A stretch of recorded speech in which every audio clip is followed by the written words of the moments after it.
ஆண்டவராக இயேசு கிறிஸ்துவுக்குள் மிகவும் அன்பாக நேசிக்கப்பட்ட அன்புக்குரிய சகோதர சகோதரிகளே, நம்முடைய பிதாவாகிய தேவனாலும் கர்த்தராகிய இயேசு கிறிஸ்துவினாலும் கிருபையும் சமாதானம் உண்டாவதாக. விசேஷ விதமாக மார்ஸ் மேடை என்கிற நிகழ்ச்சியின் மூலமாக ஆண்டவருடைய உன்னதமான சத்தியங்களை தெரிஞ்சிட்ருக்கிறோம். அந்த வகையில் சகோதரம் வந்திருக்கீங்க, உங்களுக்கும் அன்பின் வாழ்த்துக்கள். உங்கள் கேள்வியை நீங்கள் கேட்கலாம். அன்புக்குரிய சகோதரருக்கு கிறிஸ்துக்குள்ளான அன்பின் வாழ்த்துக்கள். இன்றைய நாளும் எங்களுடைய கேள்வி என்ன அப்படின்னு சொல்லி பார்க்கும்பொழுது, உலகத்தில் நிறைய முக்கியமான நிகழ்வுகள் நடந்துட்டு இருக்கு. அப்படி நம்ம பார்க்கும்பொழுது இஸ்ரேலில் யுத்தங்கள் பெருகிட்டு இருக்கு அப்படின்னு சொல்லி நம்ம பார்க்குறோம். ஸோ அது ஒரு மூன்றாம் உலகத்துக்கு ஒரு தொடக்கமாக இருக்குமா? அதை குறித்து வேதம் என்ன சொல்லுது அப்படின்னு சொல்ல முடியுமா? ஓகே, ஸோ உங்கள் கேள்வியை நல்லா பார்க்கும்போது உலகத்தினுடைய ஒரு முக்கியமான ஒரு ஃபோக்கஸிங் கூட பார்த்தீங்கன்னா இன்றைக்கி அதில் தான் இருக்குது. இப்போ கேள்வி பார்க்கும்போது இஸ்ரேலை நோக்கி பெரிய பெரிய பிரச்சனைகள்லாம் காலங்காலமாக தொடர்ந்துட்டு இருக்குது. இன்றைக்கி இன்னும் அதிகமாக இருக்குது. அப்போ இது மூன்றாம் உலக யுத்தமாக இருக்குமான்னு கூட உலகத்தில் மக்கள் யோசிக்கிறாங்க. அதுக்கு தொடக்கமாக இருக்குமான்றது கூட உங்களுடைய கேள்வியை நீங்கள் கேட்டிருக்கீங்கன்னு சொல்லி பார்க்குறோம். இதை குறித்து வேதம் என்ன சொல்லுது? அப்போது சகோதரரே, எல்லா மீடியாக்களிலுமே இதை பற்றி பேசுகிறாங்க, நிறைய யூடியூப்பில் போடுறாங்க, எல்லாருமே கவனிக்கிறாங்க. ரெண்டு கோணங்களை நம்ம சரியாக நீங்கள் சிந்தனையில் கொண்டு மூணாவது கோணத்தில் உள்ளே போகலாம். ரெண்டு கோணம் என்னன்னு சொல்லி பார்க்கும்போது, உலகம் இதை பார்க்குறாங்க, பேசுகிறாங்க, நாளுக்கு நாள் கிறிஸ்தவர்களும் பார்க்குறாங்க, பேசுகிறாங்க. வேதம் என்ன சொல்லுதான் மூணாவது கோணம், அதுதான் ஃபைனல். இப்போது உலகத்தின் அந்த ஒரு கோணத்துக்குள்ளாக பார்க்கணும் அப்படின்னா, உலகம் உண்மை தெரியாதவர்கள். எந்த உண்மை? வேதத்தினுடைய உண்மை தெரியாதவர்கள், சரித்திரம் தெரிந்தவர்கள், அவ்வளோதான். அப்போது அந்த சரித்திரங்கள்லாம் நல்லா நிதானமாக பகுத்தறிஞ்சு பார்த்து நிறைய பேர் எக்ஸாக்டாலாம் கொடுக்குறாங்க, ரொம்ப அருமையான கருத்துக்கள் பேசுகிறாங்க, நம்ம பாராட்டணும். கிறிஸ்தவர்கள் வேதத்தினுடைய உண்மை தெரியாமல் பார்த்தீங்கன்னா அவங்களும் பேசுகிறாங்க, சில காரியங்களை முன்வைக்கிறாங்கன்னு சொல்லி கவனிக்கிறோம்.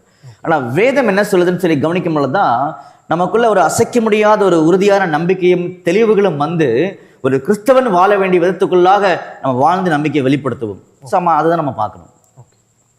இப்போ என்ன பிரச்சனைன்றது எல்லாருக்குமே தெரியும். இப்போ நம்மளும் பெருசாக சொல்ல வேண்டிய அவசியமும் கிடையாது, சரிங்களா? ரெண்டு முக்கியமான ஒரு தீவிரவாத குரூப்புன்னு சொல்லி இன்னைக்கு நம்ம பேசுகிறோம். சில பேர் அதை பேச மாட்டாங்க. அதை அவங்கள பொறுத்த வரைக்கும் அது ஒரு புனித அமைப்புன்றது தான் அவங்களுடைய கருத்துக்கள். அந்த தீவிரவாத குரூப் அவங்கள புனித அமைப்புகள்னு சொல்லிக்கிறாங்க, அவ்வளோதான். யார் ரெண்டு குரூப்புன்னு சொல்லி பார்க்கும்போது, ஒன்று ஹிஸ்புல்லான்னு சொல்லக்கூடிய ஒரு அமைப்பு, ஆர்கனைசேஷன், லெபனானை மையடமாக கொண்டு அவங்க செயல்படுறாங்கிறது நமக்கு தெரியும். ரெண்டாவது பார்த்தீங்கன்னா ஹமாஸ் அப்படின்னு சொல்லக்கூடிய ஒரு அமைப்பு, அது காசா ஸ்ட்ரிப், அது பலஸ்தீனாவை மையமாக செயல்படக்கூடிய ஒரு ஆர்கனைசேஷன். அதை இஸ்ரேலும் சரி யுஎஸும் சரி ரெண்டு தேசங்களும் இன்னும் சில நாடுகளும் சேர்ந்து அவங்கள டெரரிஸ்ட் குரூப்னு சொல்லியிருக்காங்க. பட் அவங்கள பொறுத்த வரைக்கும் அது ஒரு புனிதமான ஒரு கடவுள் சார்ந்த ஏற்பாடுன்னு சொல்கிறாங்க. நம்ம அதை தலையிட வேண்டாம். இதில் என்ன பிரச்சனை அப்படின்னு சொல்லி பார்க்கும்போது, இந்த ஹிஸ்புல்லான்னு சொல்லக்கூடிய அமைப்பானது 1982 தொடங்கப்பட்டது. அதே மாதிரி இந்த ஹமாஸ் என்றது 1987 தொடங்கப்பட்டது. எதுக்காக அப்படின்னு சொல்லி பார்க்கும்போது, இந்த காசா ஸ்ட்ரிப்பை, அந்த காசாவில் பலஸ்தீனியாவை மையமாக செயல்படக்கூடிய இந்த ஹமாஸ் என்ன சொல்கிறாங்கன்னு சொல்லி பார்க்கும் பொழுது, எங்களுடைய இடத்தை இஸ்ரேல் எடுத்துக்கொள்ளக்கூடாது, எங்கள் இடம் இது, இஸ்ரேல் இதை ஆக்குபை பண்ணக்கூடாது அப்படின்றதுக்காக தான் தொடங்கப்பட்ட ஒரு காரியமாக இருக்குது. அதனால தான் இந்த ஹமாஸ் ஆனது தொடர்ந்து இஸ்ரேலுடைய இராணுவத்துக்கு எதிராகவும் சிவிலியன்ஸ் மக்களுக்கு எதிராகவும் பார்த்தீங்கன்னா தொடர்ந்து இந்த யுத்தங்களை அவங்க செய்துட்டு இருக்கிறாங்கன்றது அவங்க தரப்பு நியாயங்கள். ஓகே, இருக்கட்டும். அதே மாதிரி தான் லெபனானை மையமாச்சு செயல்படக்கூடிய அந்த ஒரு ஹிஸ்புல்லா அமைப்பும் அதே தான் அவங்க சொல்கிறாங்க. எங்கள் தேசமானது எங்களது, இஸ்ரேலுடைய தலையீடோ ஆக்குப்பை பண்ணுறதோ அது எங்கள் தேசம் எடுத்துக்கிறதோ அவங்ககிட்ட எதுவுமே இருக்கக்கூடாது அப்படின்றதுக்காக தங்களை பாதுகாத்துக் கொள்வதற்காக பார்த்தீங்கன்னா அந்த ஹிஸ்புல்லா அமைப்பும் செயல்படுறாங்கன்றது அவங்க தரப்பு நியாயங்கள். அப்போது இஸ்ரேலை பொறுத்த வரைக்கும் இதில் எங்கள் தேசம் அப்படின்னு அவங்க தரப்பு நியாயங்கள் இருக்குன்னு சொல்லி நம்ம கவனிக்கிறோம். அப்போ இதுதான் காரணம் சொல்லி பல்வேறு வகையான சரியான எவிடன்ஸ்லாம் கொடுத்து, நில அளவுகள்லாம் கொடுத்து கூட நிறைய பேர் யூடியூப்லாம் பேசுகிறாங்க. அதெல்லாம் உண்மையிலே அந்த இன்ஃபர்மேஷன்லாம் நம்ம கவனிக்க வேண்டிய காரியங்கள் தான். வேதம் என்ன சொல்லுன்னு தான் முக்கியம் நமக்கு. ஏன்னா எதுவுமே நடக்க போகிறது இல்லை. இப்போ இன்னைக்கு உலகமே எதிர்பார்த்ததுக்கு மாதிரி இன்னைக்கு நைட் அட்டாக் பண்ணிடுவாங்கல்ல, அட்டாக் பண்ணிட்டு ஒன்றுமே ஆகாது. அது வந்து ஒரு 3ஆம் உலக யுத்தமாக மாறவே மாறாது. இஸ்ரேல ஒண்ணுமே செய்ய முடியாதுன்றதுதான் வேதம் சொல்லுது. ஏன்னா இதுல என்ன பிரச்சனை, என்ன காரணம்ன்றது யாருக்குமே தெரியல. நம்ம தெரிஞ்சுக்க போறோம். வேதம் சரியான எவிடன்ஸ் காமிக்கும். நல்லா புரிஞ்சுக்க அன்புக்குரிய சகோதர சகோதரிகளே, இஸ்ரேலுக்கு அகென்ஸ்டாக எப்போ வந்து ஒரு பெரிய லெவலில் யுத்தம் வரும்ன்றதையும் வேதம் சொல்லுது. அப்போதான் இந்த 3ஆம் உலகம் ஸ்டார்ட் ஆகும் வேதம் சொல்லுது. அதை நம்ம இன்னைக்கே வசனத்தோட பார்க்க போறோம் இப்போ நம்ம. சரிங்களா? அப்போ நல்லா கவனிங்க. இந்த ஹிஸ்புல்லாவுடைய வந்து ஒரு அமைப்பானது லெபனான்லேருந்து செயல்படுதுன்னு சொல்லி உலகத்துக்கே தெரியும். அது வந்து அதோடைய தலைநகரம், அதாவது லெபனானுடைய தலைநகரம் வந்து பெய்ரூட் நமக்கு தெரியும். அதே மாதிரி பார்த்தீங்க அப்படின்னா இந்த சிரியா ஒன்று பக்கத்தில் இருக்குது. சிரியா மேப் போட்டிங்கன்னா உங்களுக்கு தெரியும். சிரியாவுடைய தலைநகர் பார்த்தீங்கன்னா தமஸ்கு அப்படின்னு இருக்கும். சரிங்களா? அப்போ இஸ்ரேல் மேப் எடுத்து பார்த்தீங்கன்னா இஸ்ரேல் இருக்கும், லெபனான் இருக்கும், சிரியா இருக்கும், ஈரான் இங்கே இருக்கும். பக்கத்தில் இந்த பக்கத்தில் ஈராக், சவுதி அரேபியாலாம் அங்கே இருக்கும். இந்த பக்கத்தில் ஈஜிப்ட் இருக்குன்னு சொல்லி பார்க்குறோம். ஸோ மேப் வந்து ஓரளவுக்கு நமக்கு மைண்டில் வந்து அண்டர்ஸ்டாண்ட் ஆகிடும். அப்படி இருக்கும்போது இந்த ஹிஸ்புல்லா அமைப்பை சேர்ந்த கமாண்டர் என்ன பண்ணிட்டான்னு சொல்லி பார்த்தீங்கன்னா, கடந்த வாரங்களில் இஸ்ரேல் வந்து ஆக்குப்பை பிடித்திருக்கக்கூடிய இடமாகிய இந்த கோலன் ஹைட்ஸ், அந்த இடத்துல வந்து ஒரு ஃபுட்பால் கிரவுண்டில் வந்து சின்ன பசங்க ஒரு 12 பேர் விளையாண்டு இருந்திருக்காங்க. சரித்திரம் இன்டர்நெட்ல சொல்றாங்க. இது எல்லாமே அங்கே வந்து பாம் பிளாஸ்ட் பண்ணி ஏர் ஸ்ட்ரைக் பண்ணி என்ன பண்ணிட்டாங்கன்னா அந்த பசங்களை சாகடிச்சிட்டாங்க. இதனால இஸ்ரேல் என்ன பண்ணிட்டாங்கன்னா அவங்க அமைச்சரவையெல்லாம் கூட்டி வந்து ஏதாவது பண்ணணும்னு சொல்லி இதான் என்ன பண்ணாங்கன்னா அந்த கமாண்டர் என்ன பண்ணிட்டாங்கன்னா அவங்க வந்து ஷூட் பண்ணிட்டாங்க. அவர் செத்துட்டார். பாம் பிளாஸ்ட் பண்ணி ஏர் ஸ்ட்ரைக் பண்ணி சாகடிச்சிட்டாங்க. கடந்த வாரம் நடந்தது.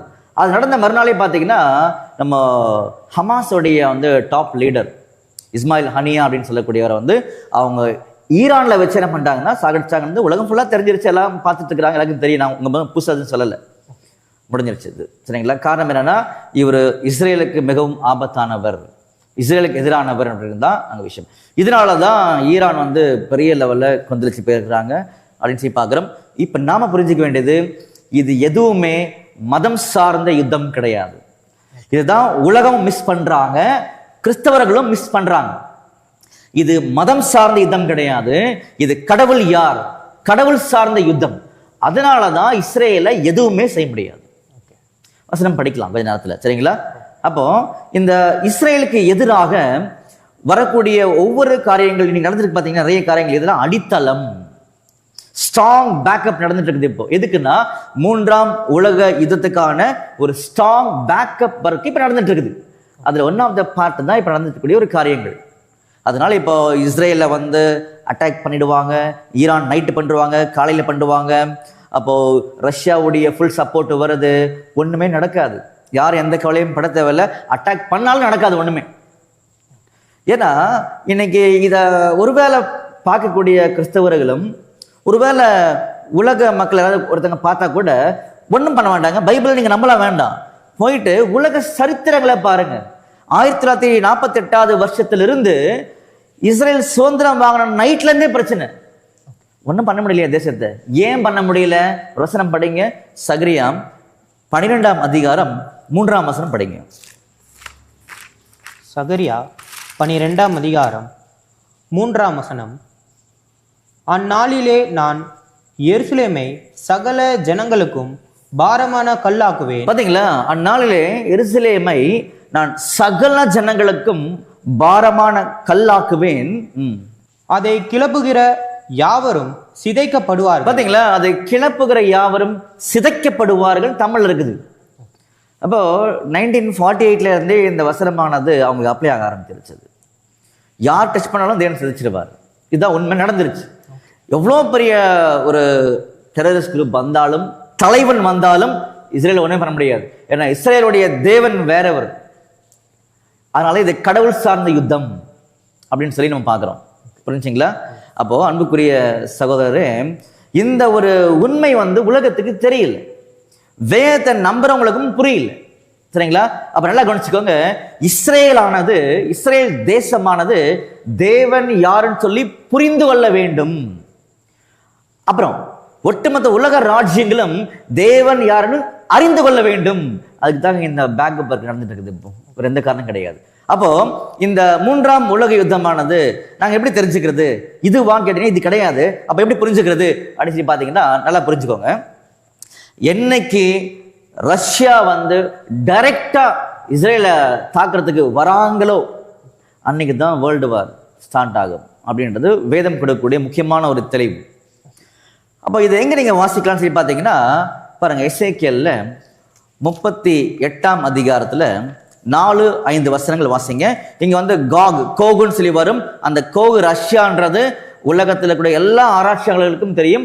அது நமக்கு தேவையில்லை. பட் வேதம் பல்வேறு கோணங்கள்ல அதை நிரூபிக்குது. இப்போ நான் ஒரு வசனம் உங்களுக்கு கொடுக்குறேன், பட் பல்வேறு கோணங்கள்ல வேதம் அதை நிரூபிக்குது. அப்ப இந்த கோகு அப்படின்றது ரஷ்யான்றது மட்டும் நீங்க தெரிஞ்சுக்கோங்க. படிங்க. எசேக்கியேல் 38ஆம் அதிகாரம் 4ஆம் வசனம். நான் உன்னை திருப்பி உன் வாயில் துருடுகளை போட்டு உன்னையும் உன்னுடைய எல்லா சேனையும் குதிரைகளையும் சர்வாயுதம் தரித்த குதிரை வீரர்களையும் பரிசையும் கேடகம் உடைய திரளான கூட்டத்தையும் புறப்பட பண்ணுவேன். பாத்தீங்களா?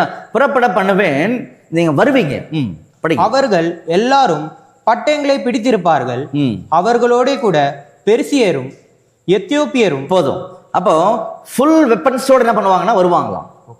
நீங்க எசேக்கியேல் 39ஆம் அதிகாரம் படிச்சீங்கன்னா இடது கை வலது கை யாருக்கு இந்த கோகு அவன் கையில எல்லா ஆயத்தையும் தட்டி விட்டுருவார் கீழே அப்படின்னு சொல்லுவார். எல்லாத்துக்கும் அதிகமான ஞான அர்த்தம் இருக்குது. அப்போ 5ஆம் வசனத்துல பாத்தீங்கன்னா பெர்ஷியான்னு போட்டிருக்கும். அந்த பெர்ஷியா தான் இன்னைக்கு இருக்கக்கூடிய மாடர்ன் ஈரான். புரிஞ்சுங்களா? இதுக்கு சந்தேகமே யாருக்குமே தேவையில்லை. சரித்திரங்களை பார்த்தாவே உங்களுக்கு அடையாளம் காமிக்கப்பட்டுரும். வேதம் புரிந்து கொண்டமானால் மிகவும் எளிமையா இருக்கும். புரிஞ்சுங்களா? அப்போ நீங்க எசேக்கியேல் 38ஆம் அதிகாரம் அல்லது 27ஆம் அதிகாரம் 10ஆம் வசனம் நிறைய இருக்கும் அதுல. அப்புறம் 39ஆம் அதிகாரம் படிச்சு பாத்தீங்கன்னா எல்லா தெளிவுகளும் கிடைக்க ஆரம்பிச்சிடும்.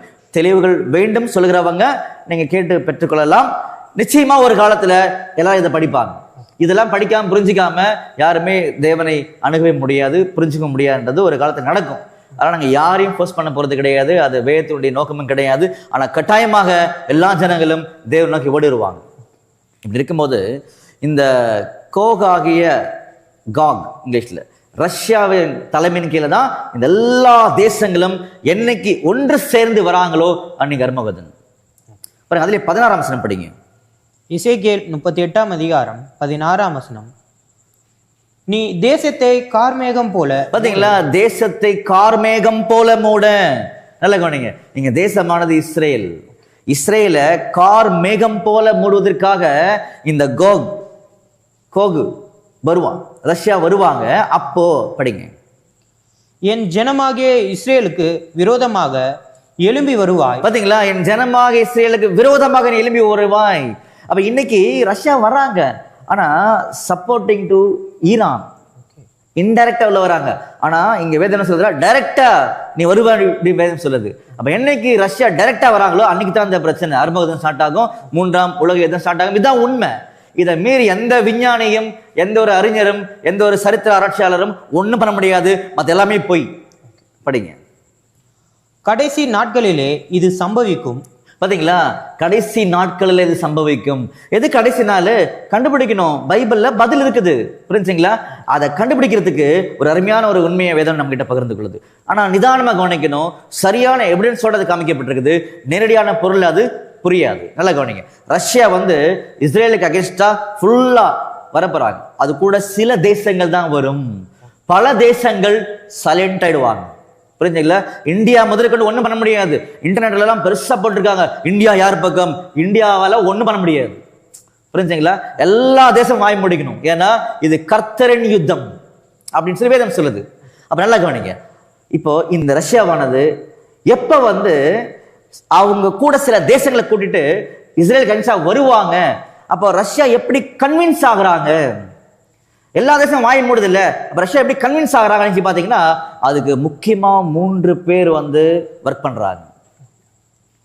ரஷ்யாவின் தலைமையின் கீழ சில ராஜ்யங்கள்லாம் சேர்ந்து இஸ்ரேலுக்கு அகேன்ஸ்டா வரப்போறாங்க. ஈரான் மெயினா வரப்போறாங்க. மற்ற உலக ராஜ்யங்கள்லாம் வாய் மட்டும் உட்கார்ந்துருப்பாங்க. அதுக்கு காரணம் 3 பேர் பிரம்மாண்டமா செயல்பட போறாங்க. அந்த 3 பேர் யார் அப்படின்னு சொல்லி பார்க்கும்போது படிங்க. வெளிப்படுத்தின விசேஷத்துல 16ஆம் அதிகாரத்துல 13ஆம் வசனம் படிங்க. வெளிப்படுத்தின விசேஷம் 16ஆம் அதிகாரம் 13ஆம் வசனம். அப்பொழுது வலுசர்ப்பத்தின் வாயிலும் மிருகத்தின் வாயிலும் கள்ள தீர்க்கதரிசியின் வாயிலும் இருந்து தவளுக்கு ஒப்பான 3 அசுத்தாவிகள் புறப்பட்டு வர கண்டேன். பாருங்க, 3 அசுத்தமான ஆவிகள் வெளியில வருதாம். எங்க இருந்து வருது? வலுசர்ப்பம், மிருகம், கள்ள தீர்க்கதரிசி. புரிஞ்சுங்களா? பாருங்க, வேதத்தினுடைய உண்மையை இதுதான் உண்மை சொல்லணும் அவசியமே கிடையாது. ஏன்னா உண்மைதான். உண்மை என்னைக்குமே ஜெயிக்கும். உண்மைக்கு சாட்சிகள் வேண்டுவதே கிடையாது. அப்ப அதன் அடிப்படையில் வேதம் சொல்ற மாதிரி நிதானிச்சு பார்க்கணும். நிதானிச்சு பார்க்கும்போது இந்த வலு சர்ப்பம் எதை அடையாளப்படுத்துது அப்படின்னு பார்த்தீங்கன்னா, சிவில் கவர்மெண்ட், அரசாங்கங்களை அடையாளப்படுத்துது. ரெண்டாவது, இந்த மிருகமானது எதை அடையாளப்படுத்துது பார்த்தீங்கன்னா, போப்பு மார்க்கம், ரோமன் கத்தோலிக்க அமைப்பு அடையாளப்படுத்துது. கள்ள தீர்க்கதரிசி எதை அடையாளப்படுத்துது அப்படின்னு பார்க்கும்போது புராட்டஸ்டன்ட் சபைகள். அப்போ இந்த உலக ராஜ்யங்களும், அதாவது வலுசர்ப்பம், உலக ராஜ்யங்களும், மிருகமாகிய ரோமன் கத்தோலிக்க சபையும், அதுக்கப்புறமா கள்ள தீர்க்கதரிசியாகிய புராட்டஸ்டன்ட் கிறிஸ்தவ சபைகளும், இவங்க எல்லாம் ஒன்னா சேருவாங்க. அப்பவே தெரிஞ்சுக்கலாம் இந்த 3ஆம் உலக யுத்தத்துக்கான அஸ்திபாரம் இன்னும் ஸ்ட்ராங் ஆகிட்டே போயிட்டு இருக்குது. இன்னைக்கு சேர்ந்துருக்கிறாங்க, வெளிப்படையா அது தெரியல, இன்னும் கொஞ்ச நாள் வெளிப்படையா தெரிய ஆரம்பிச்சிடும். அப்ப இந்த 3 பேரோட வாயிலிருந்து என்ன வருமா? தவளைக்கொப்பான அசுத்தமான ஆவிகள் வெளியில வரும். அப்படி வெளியே வரும்போது தான் இவங்க போய் எல்லா ராஜ்யங்களையும் கன்வின்ஸ் பண்ணிடுவாங்க. அந்த டைம்ல தான் ரஷ்யாவின் தலைமையின் கீழே இந்த சில தேசங்கள் வரும் பொழுது மற்ற தேசங்கள் இன்க்ளூடிங் அமெரிக்கா முதற்கொண்டு வாயை மூடிட்டு இருப்பாங்க. அன்னைக்கு பிரசிடென்ட் யாரா இருந்தாலும் சரி அங்க வாயை மூட்டு இருப்பாங்கன்னு சொல்லி பார்க்கணும். புரியுதுங்களா? இது ஒரு சின்ன இன்ட்ரடக்ஷன் தான். இன்னும் பிரம்மாண்டமான உண்மைகள் வேதத்தை அடிப்படையாக கொண்டு நிறைய இருக்குது. புரிஞ்சுங்களா? அப்போ இன்னைக்கு நடக்கக்கூடிய காரியம் ஒண்ணுமே கிடையாது. புரிஞ்சுங்களா? இதுக்கு காரணம் இஸ்ரேல் எங்க தேசத்தை எடுத்துக்கிறாங்கன்றதான் இந்த ஹமாஸோடைய ஒரு பிரச்சனை, ஹிஸ்புல்லாவுடைய பிரச்சனை. இஸ்ரேல் எங்க இடத்த பிடிச்சுக்க போறாங்கன்னு தான் பிரச்சனை. அதே மாதிரி சிரியாவும் கூட. சரிங்களா? இப்ப இவங்க நிலைமை என்ன? இந்த சிரியா, இந்த லெபனான், இவங்க நிலைமை என்ன? அட்லீஸ்ட் ஒரு பாயிண்ட் பண்ண பார்க்கலாம். சரிங்களா? அப்போ சிரியாவுடைய தலைநகரம் எதுன்னு சொல்லி பார்த்தீங்கன்னா தமஸ்கு. அப்புறம் உதாரணத்துக்கு ஏசாயால 7ஆம் அதிகாரம் 8ஆம் வசனம் படிங்க. ஏசாயா 7ஆம் அதிகாரம் 8ஆம் வசனம். சீரியாவின் தலை தமஸ்கு. பாத்தீங்களா? சீரியாவின் தலை தமஸ்கு அப்படின்னு இருக்கும். அப்போ என்ன ஆக போகுது அப்படின்னு சொல்லி பார்க்கும்போது பாருங்க, ஏசாயால 17ஆம் அதிகாரம் 1ஆம் வசனம் படிங்க. ஏசாயா 17ஆம் அதிகாரம் 1ஆம் வசனம். தமஸ்குவின் பாரம். பாத்தீங்களா? தமஸ்குவின் பாரம், பாரம்னா ஜட்ஜ்மெண்ட் அர்த்தம் பைபிள்ல. இதோ தமஸ்குவானது நகரமாயிராமல் தள்ளப்பட்டு பாலான மண்மேடாகும். பாத்தீங்களா? ஒண்ணுமே இல்லாம மண்ணாயிட வேண்டிட்டாரு. இப்போ எது? இந்த டமாஸ்கஸ், சிரியா மண்ணாயிடு சொன்னாரு. அதே மாதிரிதான் இஸ்ரேலுக்கு அகைன்ஸ்டா யார் வந்தாலுமே மண்ணோடு மண்ணா மாறிடுவாங்கன்றதுதான் வேதம் சொல்லக்கூடிய உண்மை. ஏன்? என்ன காரணம்? ஏன்னா இது கர்த்தரின் யுத்தம், இது மதம் சார்ந்த யுத்தம் கிடையாது. ஒரு வசனம் கொடுத்துருக்கேன், அவ்வளவுதான். நிறைய இருக்குது. சரிங்களா? அப்போ லெபனானுடைய நிலைமை என்ன பாருங்க. சகரியா 11ஆம் அதிகாரம் 1ஆம் வசனம் படிங்க. சகரியா 11ஆம் அதிகாரம் 1ஆம் வசனம். லீபனோனே, அக்னி உன் கேதுரு மரங்களை பற்றி. பாத்தீங்களா? லீபனோனே, அக்னி உன் கேதுரு மரங்களை பட்சிக்கும். எல்லாத்துக்கும் ஞான அர்த்தம் இருக்குது. அதுதான் பைபிள். இது நம்முடைய ஆண்டவர் இயேசு கிறிஸ்துவுடைய 1ஆம் வருகையில் நடந்த முக்கியமான சம்பவங்கள் சொல்லக்கூடிய சாப்டர் தான் சகரியா 11. அதிலே மிக தெளிவா சொல்லி காமிச்சாரு, லீபனோனே நீ ஒண்ணுமேலாம் போயிடுவ அப்படின்னு சொல்லி உன்னுடைய பெரிய பெரிய அரணான அந்த மரங்கள் மாதிரி கூட எல்லா காரியங்களும் நான் ஒண்ணுமேலாம் போயிடுவேன்னு கூட சொல்லி காமிச்சிருக்காரு. புரிஞ்சுங்களா? அப்போ இன்னைக்கு இஸ்ரேலுக்கு அகேன்ஸ்டா இன்னைக்கு ஈரான் வராங்க, ரஷ்யா வராங்க, நைட்டு போர் எடுத்துரும். இதெல்லாம் சாத்தானுடைய தந்திரமான கதைகள், எல்லாரையும் பயமுறுத்துறது, எதிர்பார்க்க வைக்கிறது அப்படிலாம். அப்போ வேதம் அறிந்து கொள்ள வேண்டும். இன்னைக்கு நைட்டு வருவாங்க, அட்டாக் பண்ணுவாங்க, ஒண்ணுமே நடக்காது. சரிங்களா? அப்ப நமக்கு அது கொஸ்டினே கிடையாது. ஆனா இது 3ஆம் உலக யுத்தம் கிடையாது. இப்ப ஆரம்பிக்காது. அது இன்னும் சில வருடங்களில் நிச்சயமாக ஆரம்பிக்கும். சரிங்களா? அப்ப இது மதம் சார்ந்த யுத்தம் கிடையாது. இந்த யுத்தம் கர்த்தருடைய யுத்தம். புரிஞ்சுங்களா? உங்களோட கேள்விக்கான பதில் கிடைச்சதுங்களா? கிடைச்சது. ஓகே, ரொம்ப சந்தோஷம். தொடர்ந்து கவனிக்கலாம். தெய்வம் தாம் ஆசீர்வதிப்பாராக. ஆமென்.